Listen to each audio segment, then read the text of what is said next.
Hey guys, Agent of Doubt here, speaking from my living room couch for a quick video. And today I'm going to talk about a David Pakman video about Mike Pence. And link in the description box to the video. I was led to that video by my good friend xxxild, who got a heart on her comment from David Pakman. So I watched the video, and in it, he makes a lot out of the fact that West Point graduates have a, quote, 8-year commitment after they have their education at West Point in the military. And he says that if Mike Pence is telling them at their commencement ceremony that they are going to see armed conflict, then in the next 8 years, there's going to be a war, right? That's what he's saying. Expect this. First of all, Mike Pence at that time has, 5 years left as vice president. I don't expect that he's going to ever be president short of Trump dying. But that would cut that term of 8 smaller. But I just want to explain where he thinks he's getting that 8 years and what the actual 8 years comes from. Because it seems like through his video he's saying that it's West Point graduates who have an 8-year commitment, but it's actually every person who serves in the armed forces.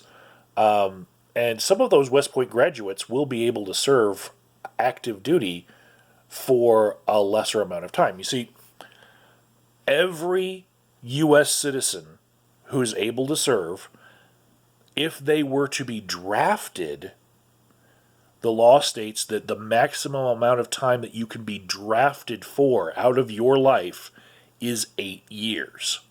That's a maximum amount of compensatory service that a person can serve, right?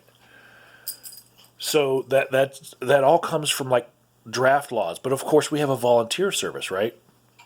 So what happens is different jobs in the armed forces have different enlistment requirements, mostly based on the amount of investment in education that those jobs would require.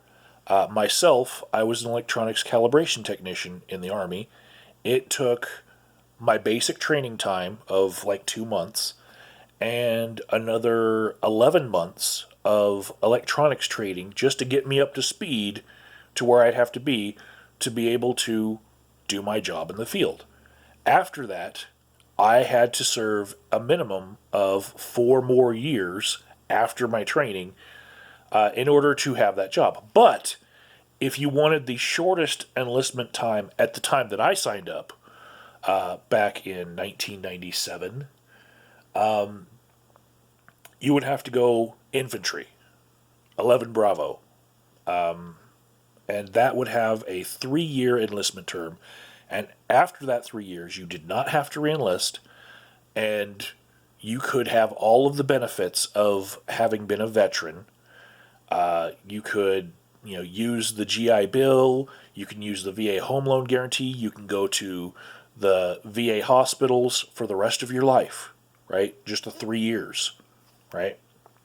Now, everyone has an 8-year commitment when they join the military, because everyone, even outside of the military, has this 8-year commitment, quote unquote, which stems from draft laws about the draft, right? Everyone has this 8 years floating over their head where they could be compelled to serve in the military for 8 years. But as soon as you start serving active duty in the military as a volunteer, your 8 years starts, okay?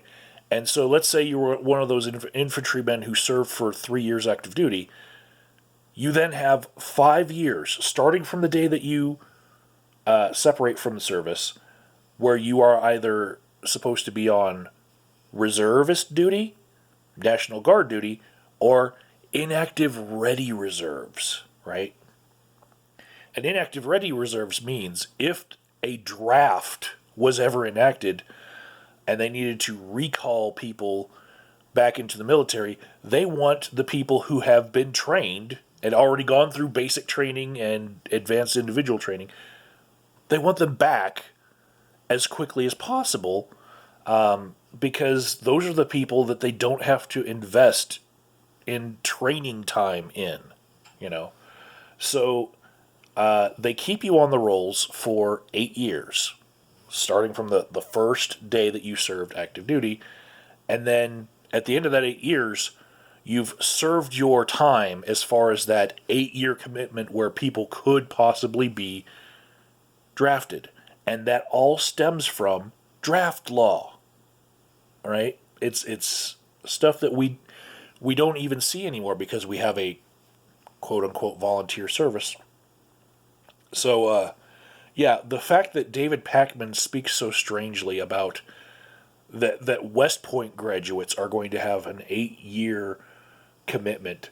Some of them most likely are going to serve 5 years active duty, depending on what job they have when they get out. Most officers don't have the option of those short-term enlistments that enlisted men do.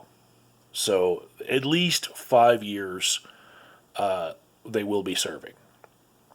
But to say that it's West Point graduates who have the 8-year commitment, no. It's every citizen of the United States.